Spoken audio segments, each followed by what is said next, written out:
정부는 주택임대사업자에게 투기권 취급을 하고 주택임대사업자 제도를 세제를 축소하거나 폐지까지 하고 있는 그런 상황이죠. 그리고 최근에 부동산 특위 안에서는 그거보다 이제 더 이렇게 강화를 하는 그런 시점인데, 임대업자 전세가 시세보다 40%가 낮았다고 합니다. 이게 어떤 의미인지 한번 살펴보고요. 자, 이 내용을 바탕으로 해서 최근 정부 관련된 내용을 보면은 주택임대 사업자에 대해서 재검토를 원점에서 재검토하겠다, 이런 내용들이 나오고 있습니다. 어떤 내용인지 한번 살펴보도록 하겠습니다. 자, 일단 기사 출처를 먼저 밝히고 좀 보도록 하겠습니다. 매일경제에서 나온 기사고요. 2021년 7월 11일자, 좀 수정해가지고 7월 12일자 이렇게 올라왔네요. 한번 보겠습니다. 정부 투기권 취급하지만 임대업자 전세가 시세보다 무려 40% 낮았다. 민간임대 160만 가구 전수조사를 했다고 합니다. 임대사업자 제도 폐지 나섰지만 계약갱신 때 인상폭 5% 제한이고요. 오히려 전월세 안정에 기여했다. 자, 제가 그래서 기사 내용 설명드릴 거고요. 기사 내용뿐만 아니라 내가 임차인이라면은 어떻게 해야 되는지 꿀팁 알려드릴 거고요. 임대사업자라면은 어떤 거를 조심해야 되는지, 그래야지 또 뭔가 혜택 가져갈 수 있는 게 있지 않습니까? 그거 양쪽에서 다 말씀드릴 테니까 여러분들 포지션에 따라서 잘 챙기시면 더 좋을 것 같습니다. 광고 없애고 보겠습니다.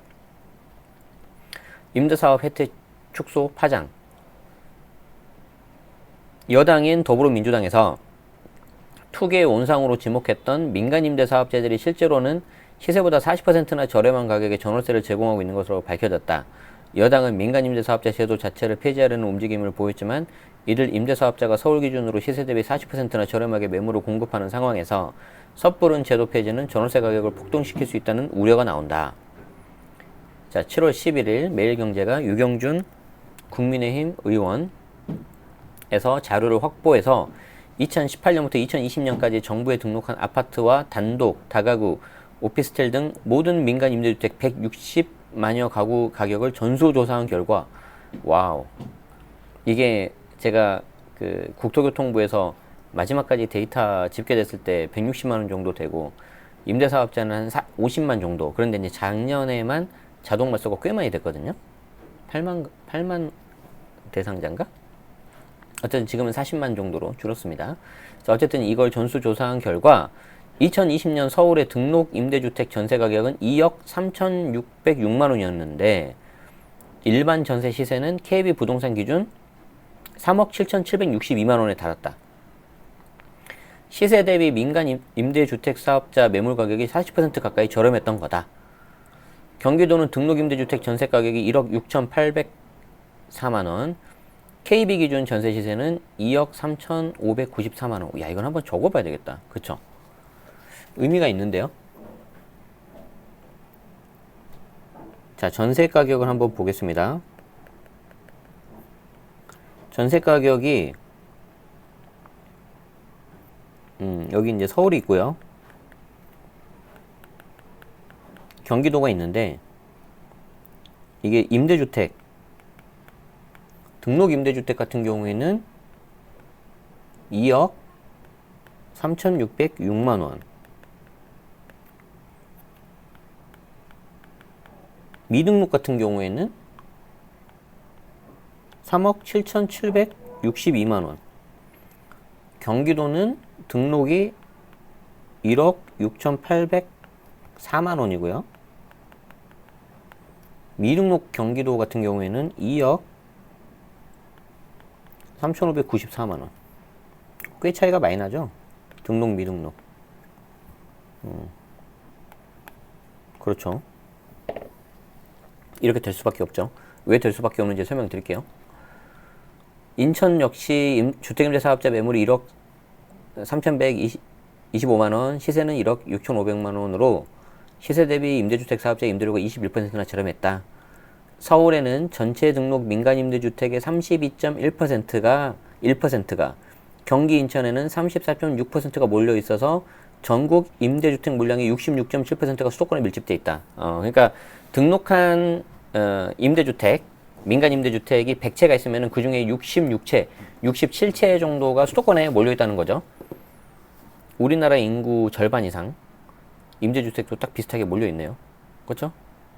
전체 등록 임대주택 데이터를 모두 분석한 건 이번이 처음이다. 칭찬합니다. 세부 자료가 있으면 더 좋을 것 같아요. 그죠? 이를 임대주택 사업자 매물은 최장 8년간 계약갱신 때 임대료 상승을 5% 이내로 하도록 제한돼 있어서 향후 매물 가격이 폭등할 우려도 별로 없다. 아닙니다. 최장 8년 아닙니다. 최장 8년보다 더 가져갈 수 있습니다. 왜 그런지 말씀드릴게요. 임차인한테 좋은 겁니다.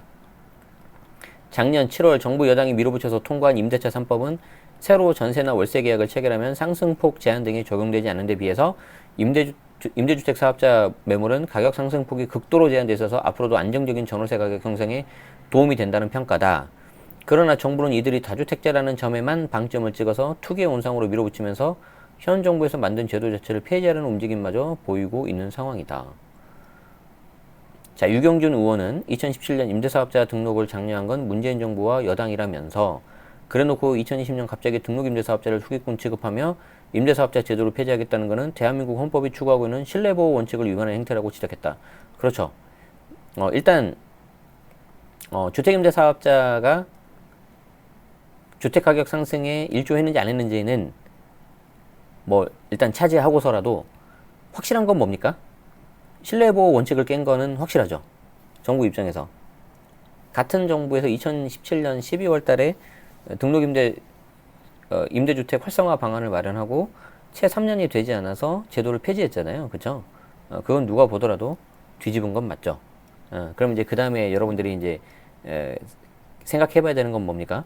이게 그러면 정말 주택 가격 상승에 일조했냐 안 했냐 그걸 봐야 되겠죠. 그거를 보기 전에 요걸 먼저 한번 볼까요? 아까 기사에서는 최장 8년간 5% 이내로 하도록 제한돼 있다고 했는데 이거 사실은 더 많이 할 수 있어요. 자, 이게 여러분들이 이걸 잘 아셔야 되는데 2018년 4월 이때 이후에 등록을 하면 제대로 된 혜택을 받으려면 8년짜리를 등록해야 되거든요. 그래서 사실 이때 4월 되기 전에 4년짜리 민간 단기로 등록하신 분들이 많았어요. 이때가 많았어요. 자, 그럼 예를 들어서 2018년 2월이라고 제가 가정을 해볼게요. 자, 그럼 2018년 2월이면은 이게 언제 말소가 됩니까? 현재 기준으로 하면은 2022년 2월이 되겠죠. 그렇죠? 자, 그리고 8년으로 등록한 거는 예를 들어서 2018년 5월이라고 해봅시다. 여기 쭉 가면은 얘가 2018년 5월에서 8년이니까 2026년 5월이 되겠죠. 맞죠? 자, 그러면 2022년 2월이 되고 나서 이제 자동 말소가 되잖아요. 그럼 현재 기준으로는 자동 말소 되고 나서 요건을 다 갖췄다면은 언제 팔더라도 양도세 중과 배제가 들어가요. 중과 배제가 들어가는데, 자, 여기서 조심해야 되는 게 뭐냐면 내가 만약에 22년 2월인데 이 물건을 한 2년 정도 더 가져가요. 2년 정도. 한 24년 2월 달에 만약에 매도한다고 가정합시다. 그러면 나 자동 말소 됐으니까 요 기간에 5% 더 올릴 수 있다 없다? 이거 안 돼요. 5% 더 올려버리면은 지금 해석이 양도세 중과배제 이거 못 받는 걸로 지금 해석이 나와요. 세무서에서, 국세청에서. 그렇기 때문에 무슨 말씀을 드리고 싶냐면 설령 자동 말소가 된다 하더라도 실제 매도할 때까지는 5%밖에 못 올려요. 그러면은 이거보다 훨씬 더 긴 8년짜리는 26년 5월 달까지 이렇게 5% 가야 되는 것이고, 여기에서 플러스로 보유할 수 있잖아요. 이때도 5% 가야 돼요. 그러니까 이거 붙여버리면은 한 10년 이상 너끈히 넘어가 버릴 거예요. 그러면 이런 집에 내가 임차인으로 들어가 있다. 그럼 어떻게 되는 거예요? 완전 땡큐죠. 5%밖에 안 올라가니까. 임대주택은 또 여러분들이 아셔야 되는 게 뭐냐면 임대주택은, 등록 임대주택은 집주인이 내가 여기 들어와 살겠다. 그래도 못해요. 이거 많이 모르시더라고요. 등록 임대주택은 임차인이 동의를 해야지 집주인이 들어올 수 있어요. 자, 그렇기 때문에 선택을 해야 되는 거야, 선택을. 선택을 해야 돼요. 내가 만약에 집을 보유한 임대인이다. 자, 그럼 내가 세제 혜택을 받으려면 이거 다 감안하셔서 등록을 하시는 겁니다. 그래야지 기브 앤 테이크가 되는 거죠. 내가 열심히 의무를 지켰으니까 그에 대한 혜택이 있는 거잖아요. 맞죠? 임차인 입장에서도 어때요? 예를 들어서 나는 죽어도 집 사기 싫어 이런 사람 있잖아요. 그런 분들 여기 들어가면 아주 좋아요. 자동 말소가 되기 전까지는, 그 전까지는 내가 계속해서 거주할 수 있으니까 5% 이내로. 그러니까 선택의 문제라는 거예요. 제가 봤을 때는 선택의 문제. 그렇죠. 선택의 문제라는 거죠. 그런데 이제 우리가 힘든 게 뭐예요? 집을 갖고 있는 사람 입장에서도 혜택만 받고 의무는 지키기 싫어. 그러면 안 되겠죠. 임차인 입장에서도 혜택만 받고 뭔가 지키긴 싫어. 그러면 안 되죠. 항상 권리와 의무는 같이 봐야 돼요. 같이. 근데 지금 사회적으로 갈등이 생기고 그러는 게 없던 권리가 따로 생기거나 너무 의무가 강화되거나 아니면 혜택을 주기로 했는데 그걸 뺏어버리거나 그러니까 저는 문제가 생긴다고 생각하거든요. 그러니까 이거를 굉장히 단순하게 봐서 야, 너 다주택자니까 너 무조건 나쁜 놈이야. 니 때문이야. 이렇게 하는 거는 제가 봤을 때 너무 단순한 논리고, 반대로 야, 내가 집 사라고 했는데 왜 집을 안 사? 그래서 뭐 임차인한테 뭐 책임 전가거나 그것도 좀 문제 있는 것 같고. 그러니까 세상이 그렇게 단순하지가 않잖아요, 우리가. 그런데 항상 이렇게 이분법적인 사고, 우리가 아메바입니까? 단세포 아니잖아요. 그렇기 때문에 좀 그런 것들을 좀 보시면 좋겠어요. 사실 이제 그런 거를 봤을 때 여기 보시면은 이제 임차인 입장에서는 굉장히 오랜 기간 동안 5%밖에 못 올리니까 좋은 면이 있는데, 반대로 보면은 시장 전체로 보면은 이런 물건이 8년 등록해버리고 8년 동안 매물이 안 나오잖아요. 그렇기 때문에 공급이 줄어들잖아요. 그렇기 때문에 집값 상승에 어느 정도 영향을 미친 거는 분명해요. 임대 사업자가. 근데 아까도 말씀드린 것처럼 이거를 사업이잖아요. 사업하고 투기를 똑같이 보면은, 예를 들어서 내가 커피숍을 하는데 자영업을 하고 사업을 하는데 그게 투기입니까? 그건 아니잖아요. 그리고 사업자니까 그에 대해서 당연히 사업자 등록증 나오고 세금 다 내고 그러고 있는데 본인이 선택을 하는 거거든요. 저렇게 해서도 수익이 잘 나는 케이스도 있고 수익이 오히려 안 나가지고 마이너스인데도 계속해서 그냥 5%밖에 못 올리는 그런 사람도 있어요. 집을 팔지도 못하고. 그렇기 때문에 그걸 좀 너무 단순화하는 거는 굉장히 좀 세상을 바라볼 때 너무 편협하게 보는 게 아닌가, 저는 그렇게 생각을 합니다. 자, 5억대 목동 전세 임대사업자 착한 매물 3억 3천만 원의 계약. 자, 봅시다. 목동 아파트 전세를 알아보고 있는 학부형 A씨는 요즘 고민이 많다. 초등학생인 자녀 학교 문제로 8월 전세 계약을 체결하고 늦어도 10월 아파트 입주를 계획했던 A씨는 소형 면적 전세를 보증금 3억 원대에서 알아보고 있었다. 그런데 최근 해당 면적 매물 자체가 한 달 만에 5억대로 뛰었고 지난달에는 7억이 넘는 금액이 거래된 것도 확인했다. A씨는 분명히 1, 2개월 전만 해도 3억대면 가능했기 때문에 계획을 세우는데 그 사이에 1억이 뛰었다. 요즘 현장 가면 정말 이러잖아요.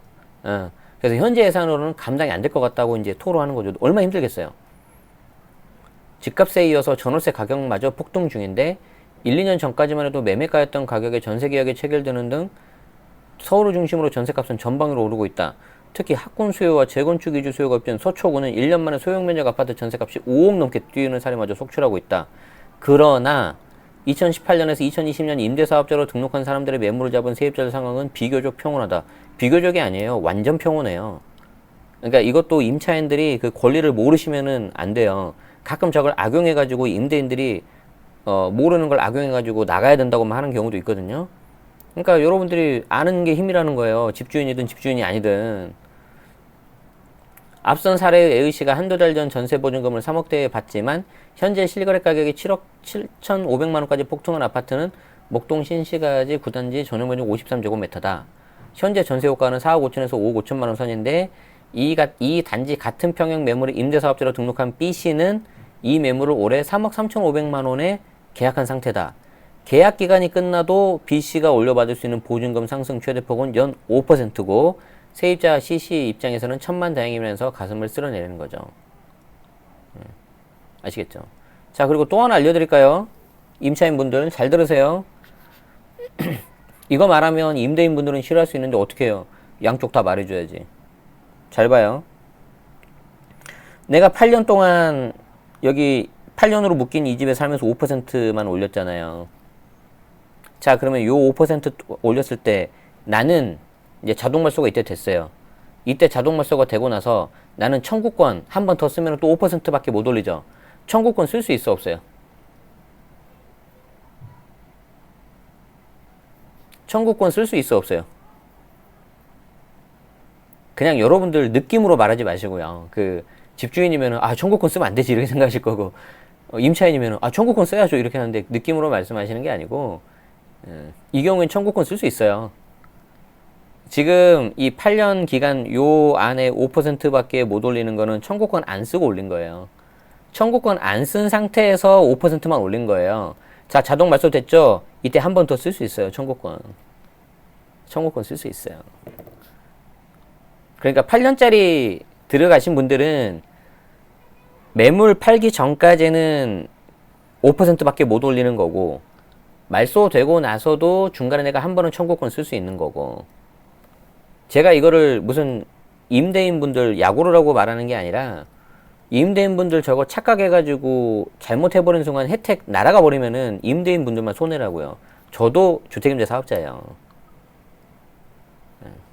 그러니까 오해 없으시길 바래요. 저는 양쪽을 다 하고 있으니까 지금. 그렇기 때문에 아는 것이 힘이다. 어떻게 알아야 된다? 채널 제네시스 박 구독하고 알림 설정하시면 이 모든 정보를 편하게 받으실 수 있습니다.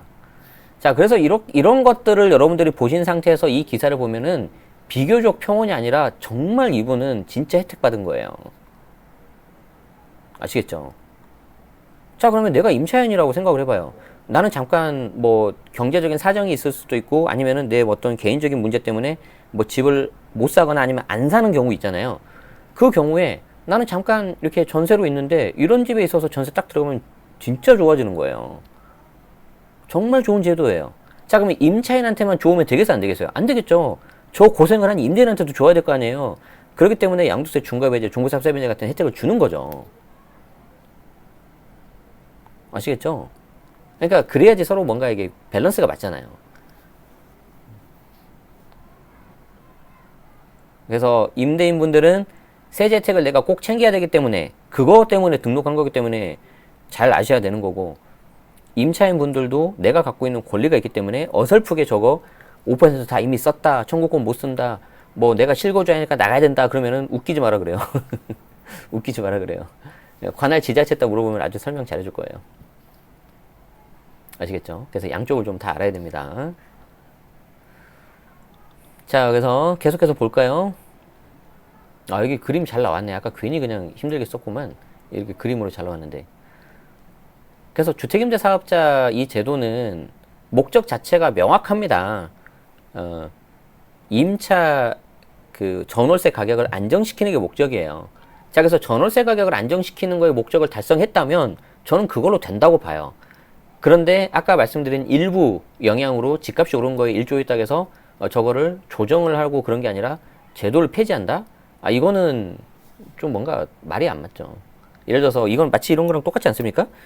자녀한테 저도 이제 가끔 자녀한테 그런 거 하는데 야, 내가 뭐 이번에 병원 가기 싫은데 이 병원만 좀 잘 가면은 아빠가 뭐 맛있는 거 사줄게. 그래서 병원을 갔어 얘가. 뭐 치과인데 아픔을 참고 갔어요. 과자를 사줘야 되겠죠. 그러면 그거는 그거 끝났으니까 과자를 사줘야 되잖아요. 그런데 갑자기 거기서 상관이 없는 너 그런데 아빠 말 지난번에 안 들었지? 그러니까 과자 안 줘. 아이 그러면 나쁜 아빠죠. 안 그렇습니까? 병원 가면 과자 준다고 했잖아요. 그럼 과자 사주는 거예요. 그리고 지난번에 말 안 들은 거는 별개잖아요. 별개.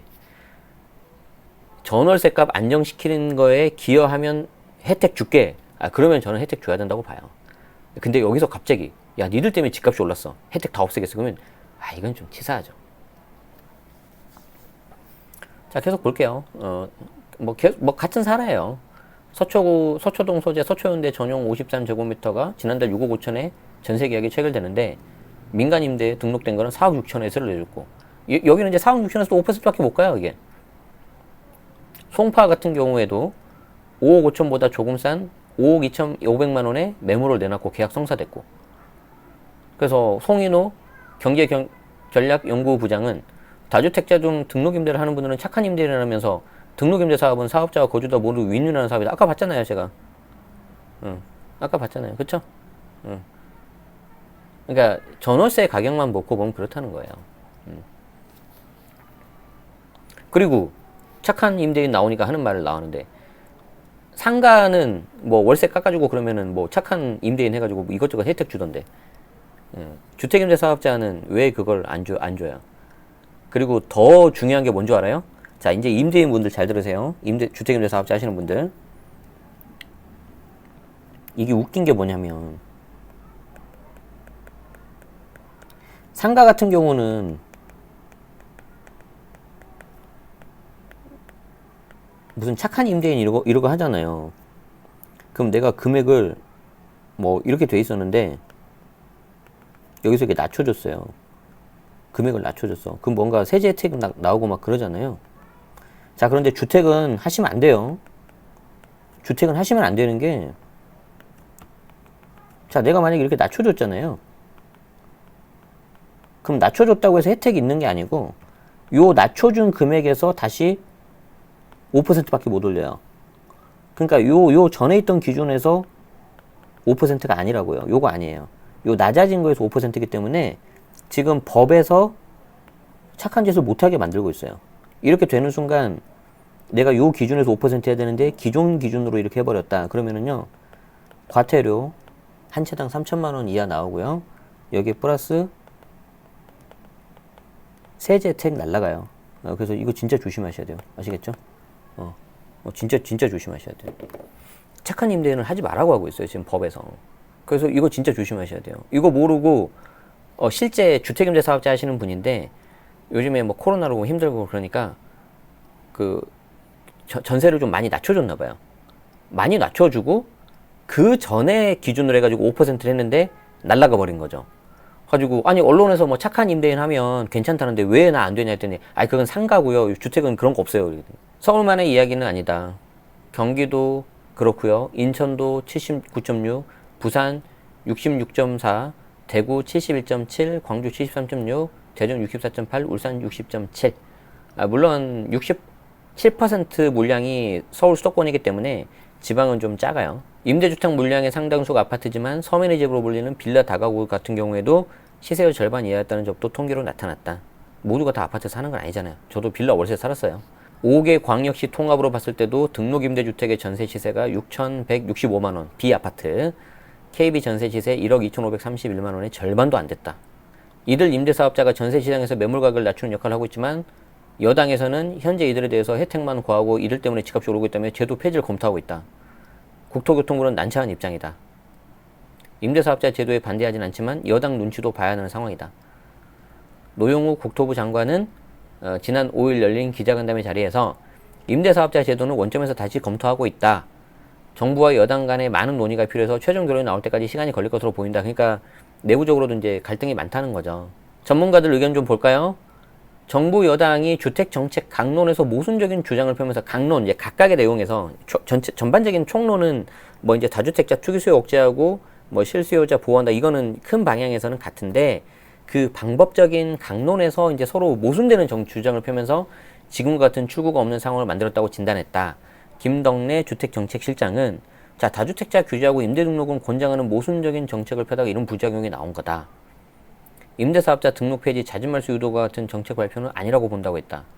유경준 의원은 등록임대사업자는 임대계약을 하면 임대계약 전 금액의 5% 이내에서 임대를 올릴 수밖에 없는 착한 임대인이다. 이런 순기능을 무시하고 일방적으로 임대사업자 제도 폐지하면 전월세 가격이 폭등할 것이고 피해는 세입자들에게 전가될 거다. 그러니까 좀 저는 개인적으로 좀 이렇게 종합적으로 보면 좋겠습니다. 종합적으로 보면 좋겠습니다. 종합적으로. 이 사회 현상이라는 게 1 더하기 1이면 딱 2 그렇게 나오는 게 아니잖아요. 그렇기 때문에 좀 이렇게 종합적으로 봐서 판단을 해야 되는데, 이거를 뭐가 하나가 마음에 안 든다고 넌 우리 편이 아니야, 뭐가 하나가 마음에 안 든다고 넌 우리 편이 아니야, 뭐 이렇게 하는 순간 너무 이게 갈등만 많이 생기고 그런 것 같거든요. 그래서 그런 부분이 좀 참 개인적으로 안타깝습니다. 이 일을 어찌 해야 될까요? 사실 그런 사회적인 갈등을 이렇게 잘 이게 타협을 하고 한 방향으로 가는 게 저는 정치 그리고 리더의 역할이라고 생각을 하는데, 뭐 감히 제가 거기에 대해서 뭐라고 평가할 수 있는 입장은 아니기 때문에 노코멘트 하겠지만, 아마 여러분들이 생각하시는 그 느낌과 제 느낌이 비슷하지 않겠습니까? 그래서 주택임대사업자가 지난번 부동산 특위에서 나왔을 때는 정말 완전히 좀 극단적으로 가서, 야 이거 좀 심하구나 라는 생각이 들었는데, 그래도 이제 여당하고 정부에서도 좀 여론을 의식하는 것 같습니다. 그리고 결정적인 게 지금 전월세가 너무 오르고 있거든요. 특히 전세가 너무 오르고 있기 때문에, 아 이걸 어떻게 좀 해결해야 될까 아마 분명히 좀 고민들을 많이 하고 계실 거예요. 근데 봤더니 어 생각해보니까 같은 단지인데 전세 가격이 막 2배가 가까이 차이 나는 데도 있다 그랬잖아요. 그럼 얘 뭐야? 라고 봤더니 임대사업자 등록돼 있는 거죠. 그리고 아니면 청구권을 썼거나. 그래서 사실 청구권 이거 한번 1회 쓴 분들 계시잖아요, 작년에. 그럼 내년에 돌아올 때 이제 여기서 진짜 이제 그 청구권도 못 쓰기 때문에 정말 더 이렇게 힘든 상황이 될 수도 있거든요. 그래서 아마 정부도 지금 고민이 많아질 겁니다. 어쨌든 목적에 맞게 좀 잘 활용을 하시고 그러면 좋지 않을까. 저는 좀 제 짧은 생각은 그렇습니다. 자, 어쨌든 제가 오늘 임대인 입장에서도 설명드렸고 임차인 입장에서 설명드렸죠. 특히 임차인 입장에서 정말 그 혜택 많은 거 아셨죠? 아 진짜 8년짜리 들어가 버리시면은 나 8년 동안은 진짜 마음 편하게 계실 수 있어요. 그리고 어설프게 임대인이 나 실거주하겠다 뭐 이상한 말 하더라도 웃기지 말라고 해요. 그거 다 잘 모르고 하는 거니까. 정말 모르고 하는 분도 있고 아는데 일부러 한번 던져보는 경우도 있어요. 그렇기 때문에 그거는 여러분들이 그냥 그렇게 하시면 돼요. 자, 그래서 그런 거 보면은 굉장히 혜택이 좋다는 거를 아실 겁니다. 근데 임차인 입장에서도 그렇게 혜택이 좋다는 거를 아는데, 그럼 거기에 대해서도 좀 뭐랄까 반대급분이 있어야 될 거잖아요. 아 내가 정말 이렇게 좋게 하고 있으니까 이 사람들도 좀 뭔가 그에 따른 의무에 따른 뭔가 혜택도 있긴 있어야 되겠구나, 이렇게 생각을 하셔야 되겠죠. 사람이라는 게 그래야 되지 않을까요? 이게 서로 이렇게 좀 왔다 갔다 해야죠. 근데 너무 일방적으로 한쪽에다만 의무를 강요하거나 그렇게 하면은 안 되겠죠. 그렇게 생각합니다. 네, 그래서 오늘 내용 도움 되셨다면 좋아요, 구독 한번 부탁드리겠습니다. 그리고 많은 분들이 이제 라이브 참여 어떻게 하냐 그러는데, 구독하시고 알림 설정 하시면은 제가 이제 그 라이브 할 때 알림 받으실 수가 있고요. 제가 이제 텔레그램이라고 있는데 여기에다가 이제 시작하기 전에 좀 이렇게 미리 말씀을 드리긴 해요. 그래서 이 텔레그램 채널 오셔가지고 뉴스 스크랩도 하면서 코멘트도 다니까 이거 좀 보시고 라이브 할 때 이렇게 좀 보시면 좋을 거고요. 그리고 이제 훨씬 더 많은 혜택들이 있으니까 이거 어떤 것들이 이제 알고 싶으신 분들은 요거 보시면 되는데, 방송 중에도 또 이렇게 회원 가입해 주신 분이 계시네요. 예, 투스타 아이님 결국 오셨군요. 고맙습니다. 자, 그렇게 해가지고 점점 더 많이 똑똑해지시면 좋겠고, 저도 제가 공부하고 느낀 거 그런 것들 계속해서 말씀드려가지고 우리 다 같이 더 좋아지면 좋겠습니다. 네, 오늘 방송 여기서 마치겠습니다. 네, 시청해주셔서 고맙습니다. 네, 여기서 마치겠습니다. 빠이빠이.